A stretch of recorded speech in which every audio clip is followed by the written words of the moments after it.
අද ලෝක ළමා දිනය එක්සත් ජාතීන්ගේ සංවිධානය ඔක්තෝබර් 1 වෙනිදා ළමයින් වෙනුවෙන් වෙන් කරපු දිනේ හැටියට සලකනවා. මේ දිනේදී ලොව පුරාම ළමයින් වෙනුවෙන් විවිධ වැඩසටහන්, ඔවුන් පිළිබඳව සොයා බැලීම් සහ ඔවුන් පිළිබඳව කතා කිරීම සිදු කරනවා.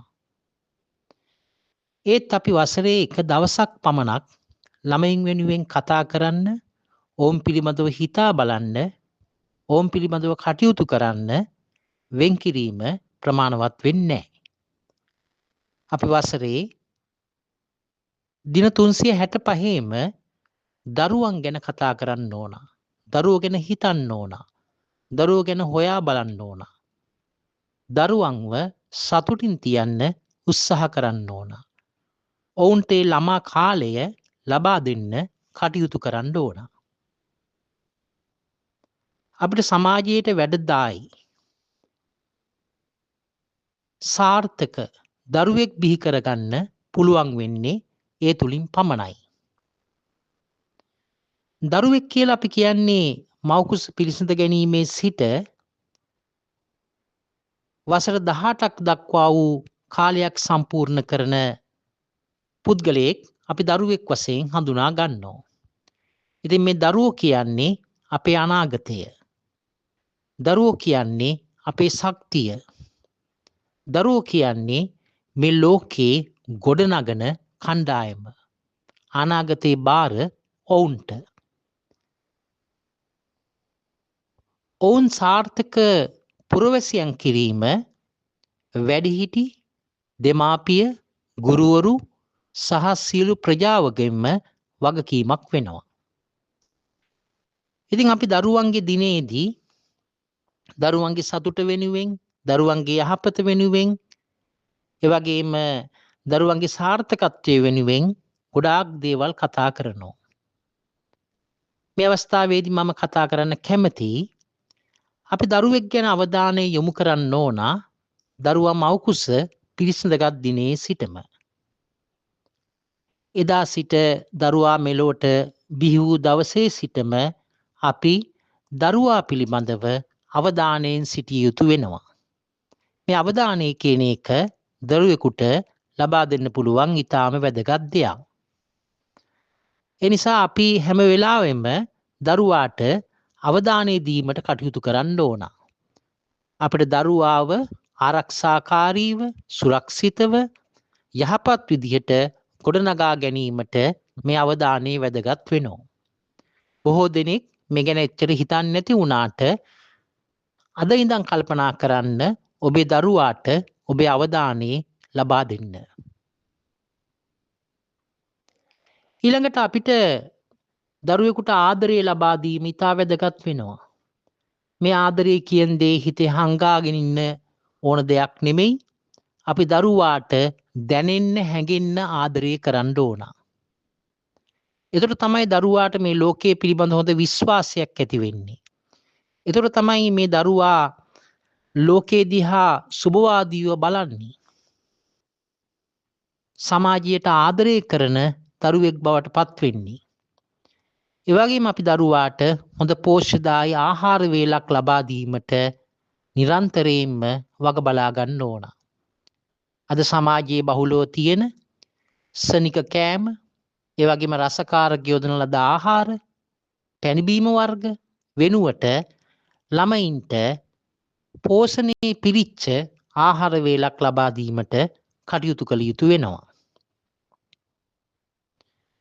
දරුවාව ඇගයීමත් ඔබේ ජීවිතයේ වැදගත් කොටසක් කරගත යුතු වෙනවා.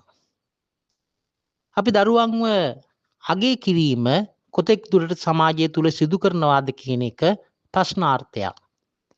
දරුවා කරන පුංචි දෙයක් වුණත්, පුංචි යහපත් දෙයක් වුණත්, හොඳ ක්‍රියාවක් අපි හැම වෙලාවෙම අගය කරන්න ඕන.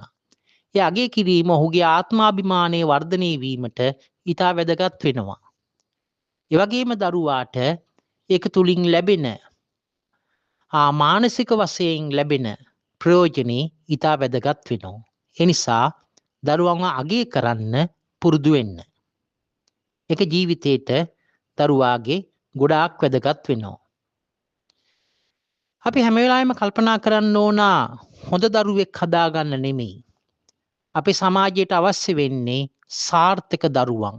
ලෝකයට අවශ්‍ය වෙන්නේ සාර්ථක දරුවන්.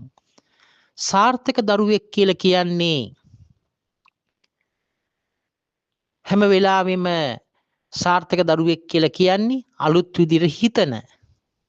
එහෙම නැත්නම් නිර්මාණශීලීව හිතන හොඳ ක්‍රියාකාරී දරුවෙක් තමයි සාර්ථක දරුවෙක් වෙන්නේ. සාර්ථක දරුවෙකුට ස්වාධීනව තීරණ ගන්න පුළුවන්කම තියෙනවා. ඒ දරුවා තමන්ගේ ජීවිතයට අවශ්‍ය දේවල් මොනවද? අනවශ්‍ය දේවල් මොනවද කියන එක පිළිබඳව ඉතා හොඳින් තීරණ ගැනීමේ හැකියාව තිබෙන කෙනෙක් වෙනවා. අපි දන්නවා බොහෝ දරුවන්ට තමන්ගේ ජීවිතයට වැඩදායි දේවල් මොනවද? තමන්ගේ ජීවිතයට හානිකර දේවල් මොනවද කියන එක පිළිබඳව තීරණයක් තීන්දුවක් ගන්න බැහැ. ඔවුන් අනිත් අය මත යැපෙනවා. අනිත් අයගේ කීමට විවිධ දේවල් වලට නැඹුරු වෙනවා. හැබැයි අපි හොඳ ස්වාධීන දරුවෙක් හැදුවොත් ඒ දරුවාට තමන්ගේ ජීවිතයට යහපත් දේ මොනවද අයහපත් දේ මොනවද තමන්ටත් කරදරයක් නැතුව අනුන්ටත් කරදරයක් නැතුව ජීවත් වෙන්නේ කොහොමද කියන එක පිළිබඳ හොඳ අවබෝධයක් තිබෙනවා. ඒ වගේම මේ දරුවා ප්‍රශ්නයක් අභියෝගයක් ආවයන් පස්සේ කඩාගෙන වැටෙන්නේ නැති ශක්තිමත් පෞරුෂයකින් යුක්ත දරුවෙක් වීම ඉතා වැදගත් වෙනවා. ඒ නිසා අපි දරුවා හදන්න ඕන ප්‍රශ්න හමුවේ කඩාගෙන වැටෙන නෙමෙයි. ගැටලු හමුවේ බිඳ වැටෙන නෙමෙයි. ඒ ප්‍රශ්නයන්ට සාර්ථකව මුහුණ දෙන්න. අපේ ජීවිතයේ එදින්දා විවිධ ආතතිකාරී තත්ත්වයන්ට දරුවන්ට මුහුණ දෙන්න සිද්ධ වෙනවා.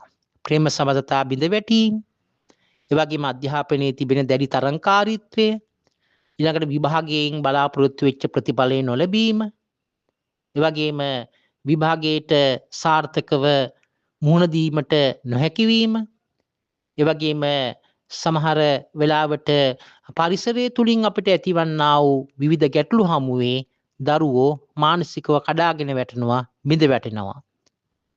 ඔවුන් ගොඩක් වෙලාවට තමන්ටම ඒ තුලින් හානි කරගන්න අවස්ථාත් තිබෙනවා. ඒ නිසා අපි හැම වෙලාවෙම දරුවන්ට මේ ආතතිකාරී තත්වයට සාර්ථකව මුහුණ දෙන්නේ කොහොමද කියන එක පිළිබඳව අවබෝධයක් ලබා දීම වැදගත් වෙනවා. ඒ වගේම ඔහුට අත්දැකීම් තුලින්ම ඒ මුහුණ දීමේ අවස්ථාව ලබා දීම ගොඩාක් වැදගත් වෙනවා. ඒතර ඒ ගැන අපි හිතන්න ඕන, කල්පනා කරන්න ඕන. දරුවන්ට අපි ඒ සඳහා අවශ්‍ය මඟ පෙන්වීම සිදු කළ යුතු වෙනවා. ඒ වගේම අපි කොයි වෙලාවකවත් හිතන්න හොඳ නෑ ළමයෙක් කියන්නේ ළමයෙක් තමයි. ළමයෙක් කියන්නේ කුඩා වැඩිහිටියෙක් නෙමෙයි. ඒ නිසා අපි ළමයෙක් විදියට දකින්න ඕන.